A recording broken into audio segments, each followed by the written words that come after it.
ഇന്ന് നമുക്ക് ബ്രോക്കോളി കൊണ്ട് എങ്ങനെയാണ് ഒരു സൂപ്പ് പ്രിപ്പയർ ചെയ്യുന്നതെന്ന് നോക്കാം. അതിന് വേണ്ടിയിട്ട് ബ്രോക്കോളി വൃത്തിയാക്കിയെല്ലാം അടർത്തി ഇത്ര എടുത്തു വെച്ചിട്ടുണ്ട്. ഒരു 6 വെളുത്തുള്ളി അല്ലിയുണ്ട്, ഒരു സബോള, ഇത് ബേ ലീവ്സ്, ചെറിയ ഒരു കഷ്ണം കറുവാപ്പട്ട, 2 ഗ്രാമ്പു, കുറച്ച് കുരുമുളക്, ഉപ്പ്, ഇത്ര എടുത്തു വെച്ചിട്ടുണ്ട്. ഇതിനി എങ്ങനെയാണ് പ്രിപ്പയർ ചെയ്യുന്നതെന്ന് നോക്കാം.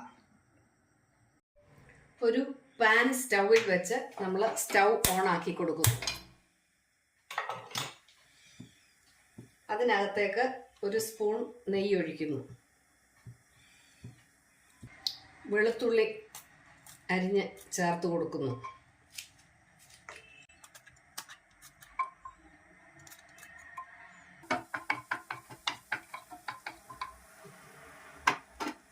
അതിലേക്ക് തേജാപ്പട്ടയുടെ ഇല നമ്മൾ ചേർത്ത് കൊടുക്കുന്നു.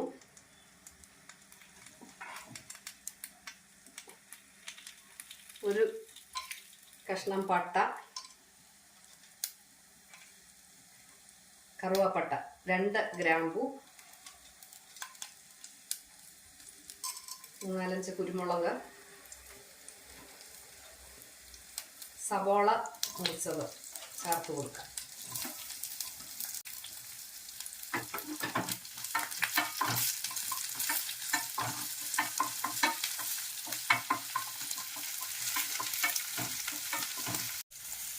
കുറച്ച് ഉപ്പ് ചേർത്ത് കൊടുക്കുന്നു.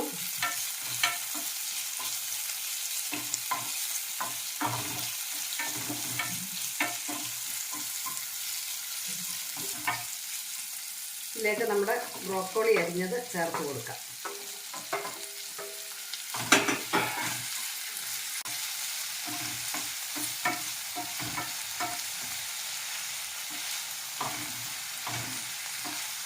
അതിലേക്ക് ഒരു 7 ആമണ്ട്സ് ചേർത്ത് കൊടുക്കാം.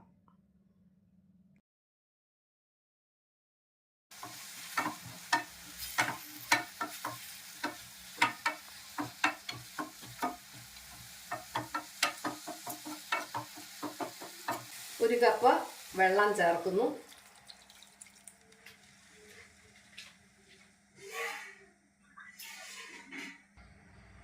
ഒരു കപ്പ് വെള്ളം കൂടെ ചേർത്ത് കൊടുക്കുന്നു. അങ്ങനെ 2 കപ്പ് വെള്ളം നമ്മൾ ചേർത്ത് ഇതൊന്ന് വെന്ത് വരട്ടെ.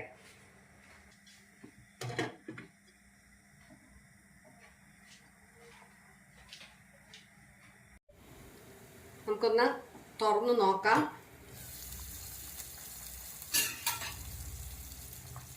ബ്രോക്കോളിയൊക്കെ വെന്തിട്ടുണ്ട്. നമുക്കിത് ഓഫ് ചെയ്യാം. സ്റ്റൗ ഓഫ് ചെയ്ത് കൊടുക്കുന്നു. ഇനി അത് അവിടെ നിന്ന് തണുക്കട്ടെ.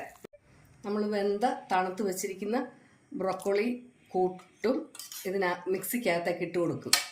അപ്പോൾ നമ്മൾ ഈ ഇല ഇതങ്ങ് മാറ്റും.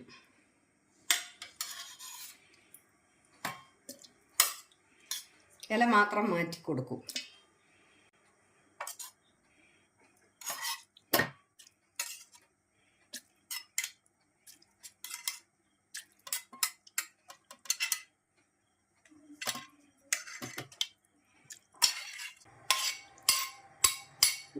ഒന്ന് അരച്ചിട്ട് ആണ് ഈ സ്റ്റോക്ക് വീണ്ടും ഒഴിച്ചു കൊടുക്കുന്നത്. നമുക്കൊന്ന് തുറന്ന് നോക്കാം. ഒക്കെ നന്നായിട്ട് അരിഞ്ഞു വന്നിട്ടുണ്ട്. നമുക്ക് ഈ ബാക്കി സ്റ്റോക്കും കൂടെ ഇതിലേക്ക് ചേർത്ത് കൊടുത്ത് അരയ്ക്കുന്നു. വീണ്ടും നമ്മൾ സ്റ്റൗ ഓണാക്കി കൊടുക്കുന്നു. ലോ ഫ്ലെയിമിലേക്ക് ആക്കിക്കൊണ്ട്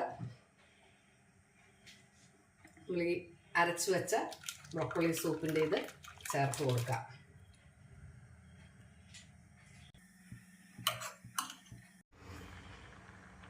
ഇതിനകത്തേക്ക് നമുക്ക് അമുലിൻ്റെ ക്രീം ഒഴിച്ചു കൊടുക്കാം. ക്രീം ഒഴിക്കുന്നതിനോടൊപ്പം സ്റ്റൗ ഓഫ് ചെയ്യാം.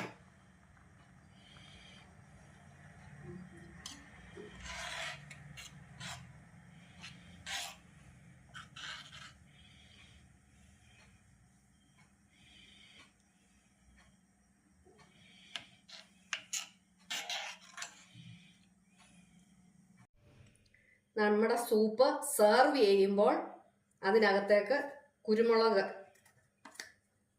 പൊടി ചേർത്ത് കൊടുക്കണം. കുറച്ച് കുരുമുളക് പൊടി ചേർക്കുക.